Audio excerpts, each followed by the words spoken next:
and welcome in to Poke the Bear episode 44, the Dennis Seidenberg episode, the Rob O'Gara episode. That's quite the throwback there. You got to switch it up. So that, obviously Seidenberg's the obvious one. Then it's Rob O'Gara, obviously. Come on. Are there any other 44s? Stephen Campha. Stephen Camper's a big one. I'm Evan Marinofski, alongside Conor Ryan of Boston Sports. Connor, how we doing? Evan, doing well. How you doing? I'm doing well. We're recording this the day after Game 3, so people will actually get this podcast prior to a game. They will not have. They'll get to listen to it the day of a game at night, not the day after a game. That when it's a little outdated. But anyways, doing great. Weather's getting nicer. It's very hot this time of year, and I like it. It's just kind of a big whoosh, like a lot of heat at once, but it's nice. I don't mind it. I'm out in Amherst still. I'll be home soon in Boston, but it's a little cool. Oh, you're in Tahoe. How's the weather in Tahoe? Well, I'm kind of concerned that it's May and there's still snow over here in California, so we have to check in on that. However, I was at the game yesterday, so I've been able to rack up the miles quite a bit in just a span of 12 hours. But it was good to be out and about around the Garden. You can tell it's definitely. You got the energy back, even though there's only 4,500 fans for the game. Still was pretty loud in there, especially once you got some of those chances in overtime. So slowly getting back to normal, and hopefully, if the Bruins get past the Capitals, get to the next round, hopefully we have a much more packed building in just a couple of weeks. Yeah, I'd say the dude down bad of the week would be Chara. How about Chara last night? First of all, gets a penalty and gets cheered as he goes to the box, like loud. And then in overtime, there's that picture of him skating past the Bruins pile, and he's just dejected. And that's tough. That's quite the image to see after all Chara has done here in Boston. It was I think it was Tony X, noted Blues fan Tony X, who tweeted the picture of Chara skating by, and then on the picture of Squidward, where he's looking out the window at Patrick and SpongeBob just running outside. Yep. That's what it felt like for Chara. So yeah, not a great game or a great series so far for Zdeno Chara, to say the least. I think you're definitely kind of getting the realization that you can kind of see where his limits now, especially when you're on the other side of things. Also, he slammed his head off the ice during yes, and no one helped him. I was watching. I was like, Did they think he was just some random dude or something, the random 6'9" guy who's just out there? But his teammates are probably worried because they were the ones who knocked him down. They're like, damn, if we go pick him back up, he could maybe kill us. Yeah, that is true. So it's not been a good couple of days for Chara, to say the least. But when we talk about someone who's had a good couple of days, I'd say Craig Smith. Craig Smith gets the overtime winner in Game 3, and you wrote about this. And I think it's very true. By the way, Craig Smith was your big guy you advocated for back in September when we had nothing to talk about. You were like, we're going to talk about Craig Smith. Just Eichel rumors. That was it. Back in the day. Just Jack Eichel rumors, which were always gave you at least 10 to 15 minutes, of things to talk about. But Craig Smith was your guy. You called him from the beginning. You said he's going to be a perfect fit in Boston. And for a while there, it didn't look like he was. For a while there, he looked, he wasn't producing. But then he goes on the tear towards the middle to the end of the regular season, and it's continued. And what's good about it, and we said this in the post-game show last night or Wednesday night, was he gets underappreciated a lot because he's alongside flashy Taylor Hall and flashy/legendary David Krejci, right? And I want to hear what you think. Are we going to start to see more Craig Smith appreciation? I hope so, because again, I think you kind of nailed it in terms of he might be the people want to tab him as the complementary piece on that line. And yes, he's not as skilled as Hall, or he's not as gifted as a playmaker as a guy like David Krejci. But you look at that goal he scored on Wednesday, and that's a fitting Craig Smith goal, right, where you kind of make something out of nothing off of just being active on the forecheck, keeping your head up and kind of seeing the play develop. And so for him to be the guy that breaks through on a goal like that, he's a guy who I think the book's been out on him in terms of, he loves to, get pucks on net. He loves to shoot from pretty much every single angle. That guy is taking a shot almost from 90 degrees from the side of the net. But you look at the little things he does, and sometimes he's the guy who gets the secondary assist on some of these plays, but sometimes it's the ability to keep the puck in, to win the puck battle along the boards, to pressure the puck carrier on the forecheck. May not be the thing that makes the highlight reel, but usually those are the plays that are the catalyst that start so many of those promising ozone possessions for the Krejci line. And for as much as I think Taylor Hall's helped out a ton in terms of their ability to generate off the rush, and just kind of that game breaking skill. Like, there's not a lot of guys who could be at the angle that Hall is in and roof that shot, obviously, but you look at just that line is also very good at creating chances off of turnovers and forechecks. And I think Craig Smith has a lot that play into it. And again, for a guy who is signed here, who I remember back in January, February, people were like, all right, well, for the expansion draft, like, this Craig Smith's not hanging around, right? This guy's 31 years old, like, he's got just a couple of goals, like, where does he kind of fit into the mix? It's just been a great signing for the Bruins to get this guy who, I think, for all of us going into it, I was excited. I think, a lot of people, where you look at his numbers, like, all right, this is a guy who's going to help this team. But I don't think a lot of people expected him to be a top 6 guy, right? I think he was going to be a very, very good third line guy, almost like Coyle, right? Like, Coyle, if he's your top 6, you'll be fine, I guess. But he's not exactly what you want. But if he's in a third line role, he's a very, very good in terms of getting those matchups. To have him be your second line right wing, and to really solidify that line by doing some of the little things, it's good to see. And it's good that a guy like him gets rewarded for it, because I think it seems like leading up to Craig Smith scoring that goal, it was going to be another game where we talk about Taylor Hall, and again, it's all deserved in terms of how great he's been, but don't overlook just how good Craig Smith is at doing the little things that help get that line so many of those grade A chances. So he's just been fantastic this year for the Bruins. Oh yeah, and it's been key. Like, again, the Krejci has a right wing, and you had him on your team the whole time. And there he is. So the area in this series where the Bruins have the most, the biggest advantage is in net. And we knew this going in. This was kind of obvious. You have Tuukka Rask, established elite star goaltender in the NHL. Maybe not everyone thinks that, but that's the truth. And then you have on the other side a lot of maybes coming into the series. Samsonov was on the COVID list. Even he's like a fringe starter. Vitek Vanacek got hurt immediately. Craig Anderson, you're going down the depth chart here. And Craig Anderson held them in the series. Ended up working out kind of all right. He came out 1-1 of the games Craig Anderson played and played the majority. And then he just dipped in game 3. Just maintenance. Body maintenance, baby. Yeah. See ya. Yeah, exactly. That was hilarious. Body maintenance. I was like, huh? And they didn't even back up. Did not even have him back up. Yeah. So those two games took years off of his life. And he had to regenerate some during game 3. But they went with Samsonov in game 3, and he was pretty good. I mean, but he held in there. Aside from the mistake on the overtime goal, which was mainly Justin Schultz just kind of sleeping. Yeah. It was just Justin Schultz sleeping there. Samsonov was great. I mean, the Bruins had many chances to end the game, to extend their lead. But you still have that. And again, if that's the best that the Capitals are going to be in net, if a 2-1 series lead for the Bruins is the best the Capitals are going to be in net, your prediction of Bruins in 5 is pretty much going to come to fruition, right? Yeah, I mean, you look at it, and Craig Anderson. Craig Smith is on that. Craig Anderson, is great in game 2 in terms of facing the volume of shots he did, and again, as you said, Samsonov, it stinks for him that he's going to get noted for get knocked for that goal in double overtime. When again, a lot of that was Schultz, and also dude gets reamed out by his captain on the bench, which is not a very good look, to say the least. So, but yeah, you just look at the way the Caps are built. It's not like they had a guy waiting. It's not like this was a team that had a Vasilevsky or someone like that, injured and was waiting to come back. We're all right, we have to knock them out before this guy gets back there.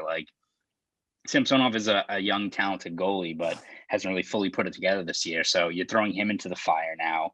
If you're Peter Laviolette, it's like, are you going with him or are you going with almost 40-year-old Craig Anderson? So kind of damn if you do, damn if you don't. I mean, they've had 3 games and 3 different starting goaltenders, which again, it's not like they've been buried by their goaltending, but it means a whole lot when you have a team like the Bruins who you can pencil in a guy like Tuukka Rask every single night and know that he's gonna give you a good game. I mean, again, for as much as people were hopping on his play early on, we're still not hitting a point yet where Rask is I'm not hitting the DEFCON 5 button unless he's letting up goals like Tristan Jarry did in Pittsburgh, where it's just clean glove hand where you're like, all right, like even the Dowd goal, the one on Wednesday, like bad turnover, and then it was another deflection, like bounce in front. Like again, of course you love them to have it. Like no shit, you love them goalie to have every shot, but it's not like he's getting beat clean off of looks that you imagine that he'd be able to track or at least get in front of. You haven't hit that yet. So, and again, you can be looking at these games, as much as all these games have been 1-goal contests where teams really haven't been able to build a lead on one another. You look at both Anderson and Samsonov, especially in that overtime, a whole lot of rebound chances. I mean, that game was, fixing to be the one where you knew going into double overtime, you're like, all right, this is going to be a fluky goal. It's going to end it. It's going to be like a weird bounce, or the guy's going to whiff on the puck, or it's going to be someone's going to blow a tire or something like that. And luckily for the Bruins, it was on their side. But I think it just the competitive advantage, but also just the structure of how you can roll out the lineup where every single game what you got in net. The Capitals don't have that, and when you already have a defense, as the next line of defense that it's pretty slow. That as much as people talk about how big the Capitals are, the Bruins have had kind of their best success in the ozone when they're getting the puck in and they're, winning puck battles and beating those guys to the loose pucks. I mean, I think the biggest issue for them has more or less been getting through the neutral zone because the Capitals like to trap quite a bit. But once you're getting that puck in and you're, off to the races against Chara or Dylan or even Carlson, who's a mobile defenseman, but he's still not like a defense first kind of guy. You've got plenty of good chances there. So if you keep on, exploiting those matchups, which aren't going away. It's not, again, they don't have Henrik Lundqvist isn't walking through that door. Like Henrik Lundqvist is just magically showing up. Though it should be a matchup that even if all these games are still probably going to be tight, close checking, tight checking games, Capital is going to continue to clog up the neutral zone. You look at just the end result in terms of the matchups. Bruins have Tuukka Rask and the Capitals don't. And the Bruins have much more mobile defense that, as much as they're probably taking a beating these days, are still able to get the puck out pretty well against, a pretty formidable Capitals forward core. Yeah, there were still a few instances in Game 3 that the Bruins just couldn't get out of their own zone with different stuff. Yeah. But again, like it obviously didn't really matter in the end. What's funny is if Henrik Lundqvist didn't have the heart condition that has sidelined him for the whole year, he'd probably be playing in the series. Like that's wild to think about. Like imagine like it's like 2009 and you're like, hey, the Bruins are going to play the Capitals in the playoffs and Lundqvist is going to be in net and Chara is going to be on defense. You think, oh my God, this has to be the greatest team ever, right? It's like, nah, but it'll be in 2021. It'll be in 2021. Yeah. They're gonna be some old geezers out there on the back. But it's Richards and Jeff Cotter and all these guys from like 09 who are in it. So is Mike Green on the back end too? You got Mike Green back there? Yeah. But anyways, yes, I just think that, again, as you said it, the Bruins have Tuukka Rask and the Capitals don't. And again, there was a play the other night. You mentioned the slow defense. There was a play in Game 3 where DeBrusk was taking it down the right side and he was going in on Chara and he cut to the middle. And I was like, dude, go to the outside. You just beat him. Like you're faster.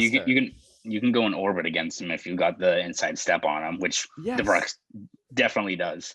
Yes, and it's those little plays where it's like, dude, just utilize the speed there. Like just get around him. So and the other thing is like, you don't know if Samsonov's going to hold up. You don't know if Vanacek is going to hold up. You don't know if Anderson's going to hold up. These guys have the potential to just randomly let in 6 goals. Whereas a guy like Rask doesn't. Like, as you said, what you're getting with Tuukka Rask. And the other thing is, you mentioned the Ovechkin thing. How about that? I don't think that is such a bad look. I mean, to do that after a game 3 double overtime loss, to do that out in the open where like cameras are on you and people are watching. Like if you're going to yell at Schultz or something, wouldn't you yell at him like in the locker room where no one sees or something like that? I mean, that just looks like totally unhinged. I mean, like that looks just like a complete meltdown. But yeah, no, I mean, again, it's, you know, the competitive nature of it, but still there's the time and place and to do it in front of the cameras where, I mean, that's probably going to be something that's going to get asked about now in terms of their media availability. It's like, and it shows you, I think, maybe how helpful it is to have a guy like, you know, Bergeron or Krejci, these guys who are probably a lot more even keel and kind of the environment that they kind of build within their room that, you know, as much as there's been plenty of times in playoff games where guys are not performing or guys are, you know, have a bad game and the eye test shows it. You rarely see even a guy like Bergeron, you know, or Krejci take a guy to task. I don't think I've ever heard David Krejci yell ever. No, so never. So he was getting crushed in the pile though last night. He was the poor odd man out that the end result there was not too great for him. So hopefully he's not day to day now after getting knocked around quite a bit. But he's already taken quite a few hits in the series. But it's definitely something you look at, just the difference between the way, you know, a guy like Bergeron and Krejci goes about things to other teams, and it's striking in a moment like that where you look at that and you're immediately like, oh, that's not good. Not good. Before we get to things that concern us in this series, I do want to hit on the one thing I think we've witnessed the turning point. I think we have witnessed in this series, it happened in game 3. I think we have witnessed the series changing moment. And that was Nick Dowd randomly just high-sticking Charlie McAvoy as they're going back to the neutral zone, well behind the play. And that was the power play that the Bruins finally cashed in on. Marchand scored the tying goal. That was midway through the third. So, you know, the Capitals are up 2-1, just completely unhinged. I think that's the momentum swinger.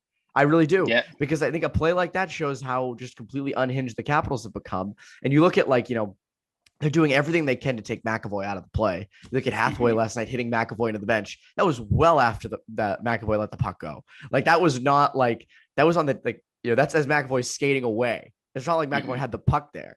So it's clear that I think the Capitals are getting a little unhinged. But yeah, I think that's the series changing play. I think that completely swung momentum. Do you think there's been a different one, or do you think that is it?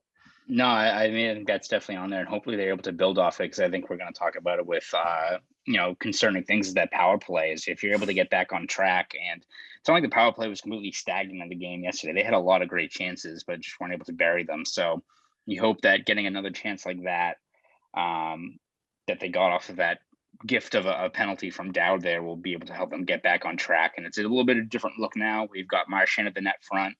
You got McAvoy up there. You got Krejci.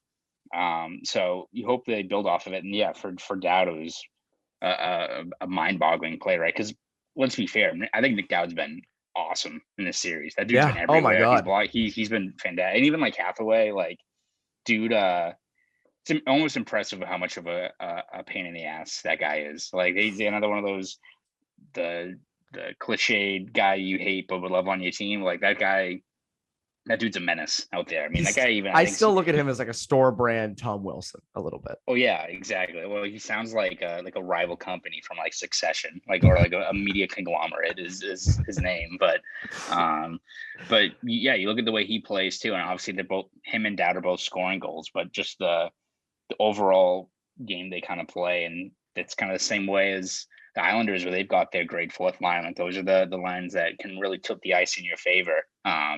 So, but for them to take that penalty and give the Bruins power play, which granted has not been good, but they've still got the personnel. You've still got Bergeron, Marchand, and Pastrnak still out there. They're going to make you pay eventually. So yeah, you can't take a penalty like that in that situation. I'd also love to see Hall on the first unit in some capacity. Yeah. I know that they like the second unit being as it is, but I wouldn't hate seeing Hall somehow factored in. I know it's kind of tough because, again, you know, Bergeron, you have the guys in place and it's worked in the past. It's hard to kind of put a guy like that on. and you kind of want to spread the wealth out a little bit, but wouldn't hate to see Hall go in there. Another thing, posture. So things that concern us.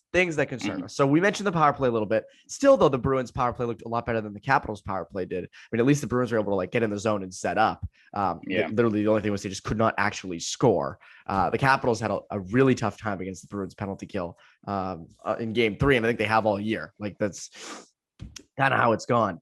Another thing I think that does concern me a little bit is David Pastrnak. A little bit. He has not been his normal self. And we've said this for a long time now.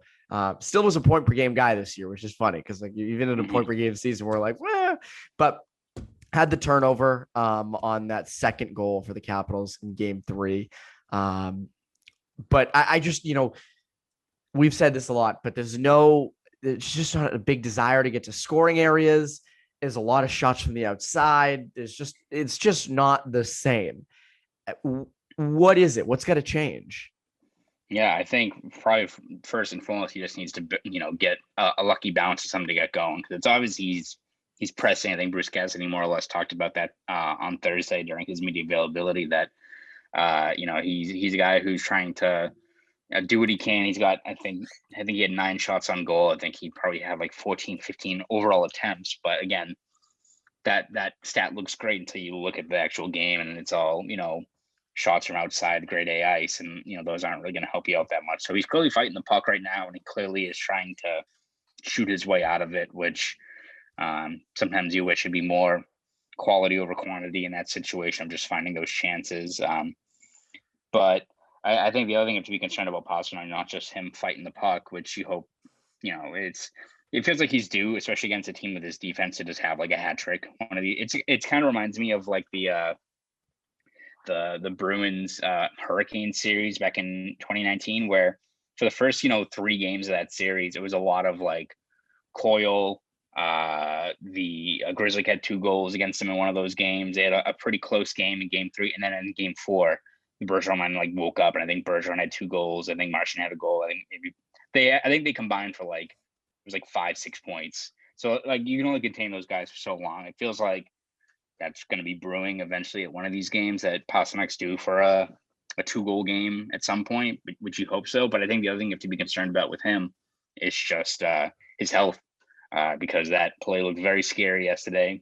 Again, I would say, maybe not surprised is the best word because it was double overtime, but still raised the eyebrow that there was no call there on, him getting knocked down there on that play. But just the overall health. I mean, as soon as it happened, the immediate thought is like, all right, is he concussed? Is he collarbone okay or anything like that? So Bruce Cassidy said that he imagines he's going to be okay. Again, Thursday was an optional skate, so they don't have the full gauge on how these guys are feeling, but they imagine he's going to be in, but still can't feel too good. And I think that probably builds off a larger point in terms of concern. Is just you need to get this series done as quick as possible. You can't have this be a 6-7 game series. You can't be playing overtime every single night because it's going to weigh these guys down. Like we talked about it in the post-game video, but even if the Bruins injury list isn't, extensive in terms of guys day to day with upper lower body injuries,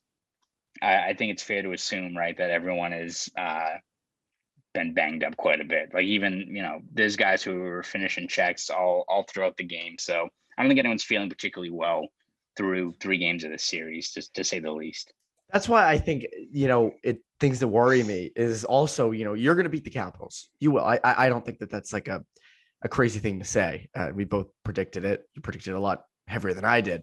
And you have all the matchups, you have all that, but at the end of the day, they aren't going to go easy. Now, nobody goes easy. I'm not saying teams just like dissipate, but these are close games. These are 1 goal down to the wire, overtime games, physical games. Guys are getting hit into the bench left and right. When was the last time you saw a game where more than one guy got hit into the bench? Like into the bench. That happened like 2 or 3 times just in Game 3 alone. So there's just a lot of physicality. They're a tough team. There's post scrum, scrums all the time. Guys are getting mad. I mean, Clifton got muckled by Tom Wilson in overtime. Just crushed. Now, Clifton is a psychopath and just get up and be fine. Like somehow Clifton will never get injured with that stuff. Like Clifton's just totally fine. Just bounces right back up. He's like a little kid. But still, guys are getting beat the hell up. So you come out of this series and it's like, well, where are you at? Now you might not have any like serious injuries, you know, hopefully not, but you're gonna have guys with nagging stuff. I mean, it's clear Pasternak's dealing with something.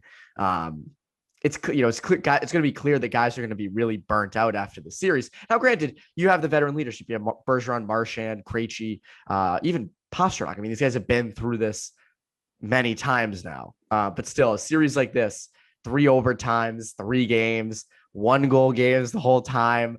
Like, oh man. So that is something that concerns me. I also think the Capitals aren't a team that just rolls over.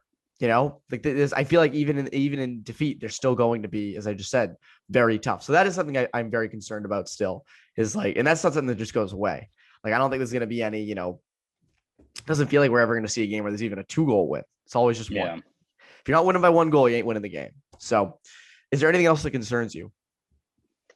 I mean, that's mostly it. Probably the other thing is just as good as the PK was in game 3, you got to stop taking those dumb penalties. I mean, too many men. Marchand, again, you can't, as much as it's some of it's retaliating or sticking up for teammates. I think Dylan was shoving, I think Bergeron, I want to say, on that sequence right before he got the unsportsmanlike penalty. You got the reputation, the refs are watching, they're monitoring this series. You can't be doing stuff like that. You can't be giving them a power play like that so many chances, because again, to the first, I think it was 3 power plays before Ovechkin's goal. PK looked great. You were getting in front of pucks. You were clearing easily. The Caps weren't even getting set up. But you're gonna get burned to keep on playing with fire like that, because that power play can make a goal out of nothing in a hurry. They're just that good. So you got to limit those chances. And as much as, again, guys like Hathaway or Dylan or Wilson make it pretty tough, you got to be accountable for that, because the more that game goes from 5-on-5 to a power play heavy game, the more benefits the Capitals, I think. Well, Marchand's new thing is the stick thing, where he puts his stick up and he like hooks the guy, the guy's head, and it's like whenever Marchand gets those little like moves, remember it was a few years ago, it was licking. I feel like there's always like one little thing that he loves to do, and he always just does it, and it's like, dude, just don't do that. There's no need. They're watching. So yeah, that's really it. Those are really the only like negatives. And that's not that big. I mean, if we were Capitals, if we were poke the Capital, sounds like a I'm not gonna make a politics joke in here. Oh well. Oh, I'm picking up what you put down. January 6th. I didn't even think of that. I don't know what it would be. Poke the Russians. Eagle. The eagle. Yeah, the eagle. Russians. Poke the eagle. I guess if you can think of a better Capitals podcast name that begins with poke, you more welcome to make it.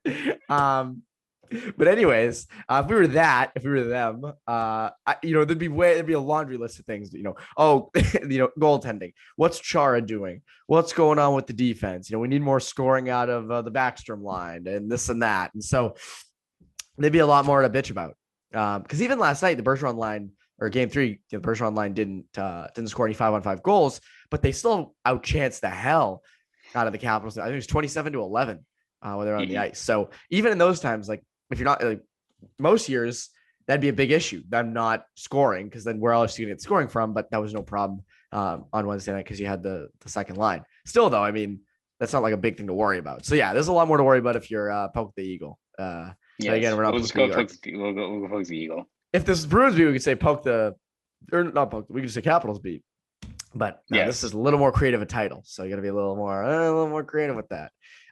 Anyways, that is it. That is it for today's Poke the Bear, episode 44. Connor, what can people look forward to over at the Boston Sports Journal?